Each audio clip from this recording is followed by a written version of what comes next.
solna tuikan program thlir tu te in zawa in lali suwa Krista mingin chibai kan lo buk chewa voinia hian kan tana thia thole hi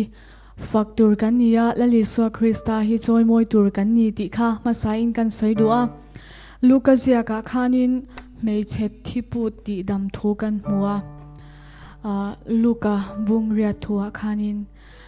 kha thua khanin hei keima bo thu tak tak a soya lali suwa Krista kha mi tam tak khanin an bong hoi hoya an khoya I khatiang khanin mi tam tak mi pui tam tak zinga khan lali suwa kha ading ani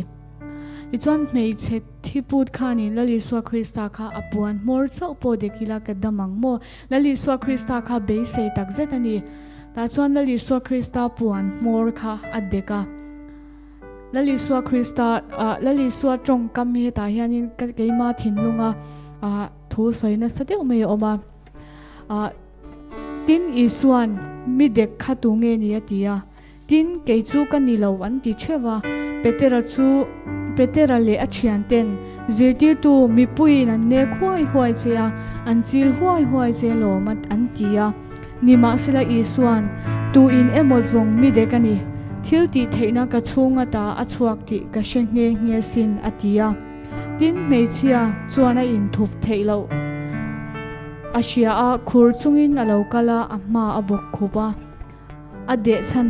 le chop chila adam tak ngal zia chu mi zong zong mo chona soita heta hianin mitam takhan lali suwa Krista kha an khoya an dekbe thawani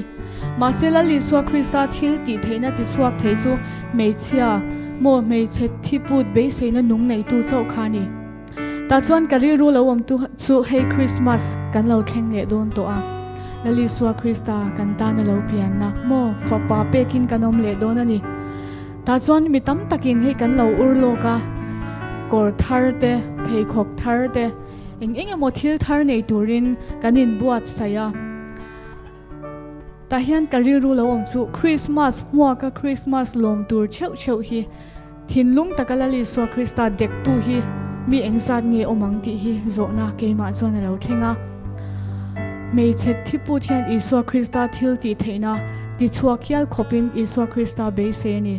ta chuan keini lo in zot taila kan ta na lal thar lo piang tur hi thil ti theina nein kan lali Isua Krista hi keimania nung thei tur khophian be se na nei chungin kan lo muakin lali Isua Krista kan lo dek ve donem ti hi lo in zot taila nge nia lali Isua Krista kianga mi pui lo onvel mo Isua Krista lo dek tu ve mai kha kan ni don lo in zot taila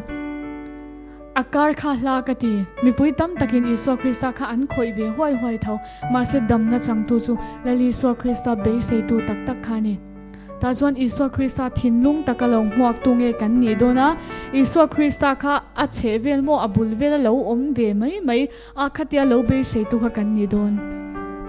he Christmas lo theng tura hian he mei che thiput nen hian ke chong ka the ka hel helai thu nen hianin ka te khin tlata kari ro hanin alian ani chu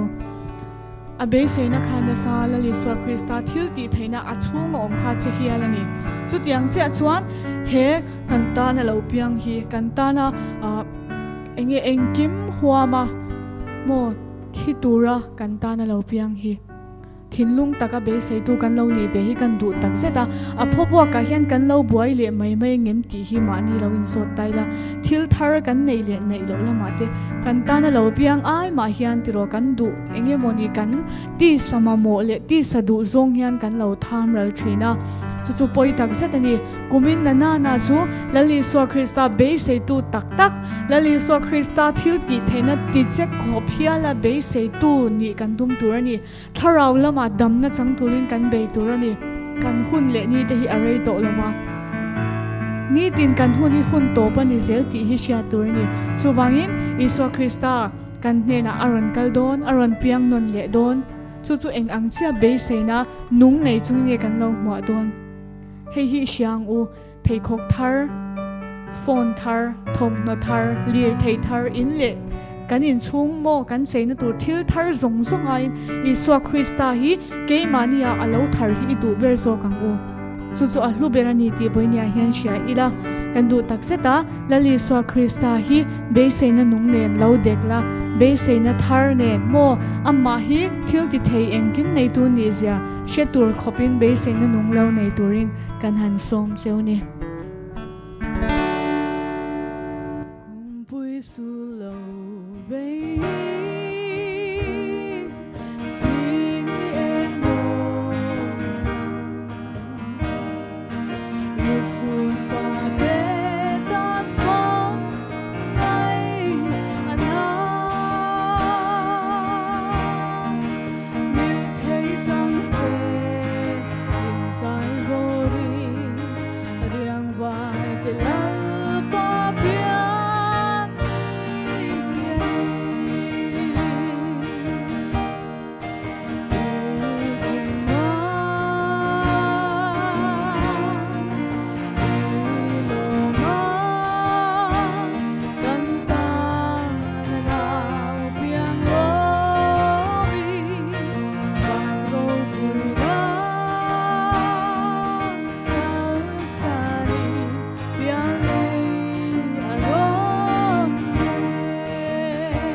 thar lo piang tur hi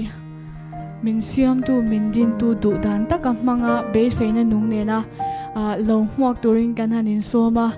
pathian du sakna te pathian mal somna te ti sa le tharawa kan chan cheu theine turin he kum hi intan mal som kum lo ni se du sakna sang ber kan han lan cheu ni pathian ro pui bero se kan lo me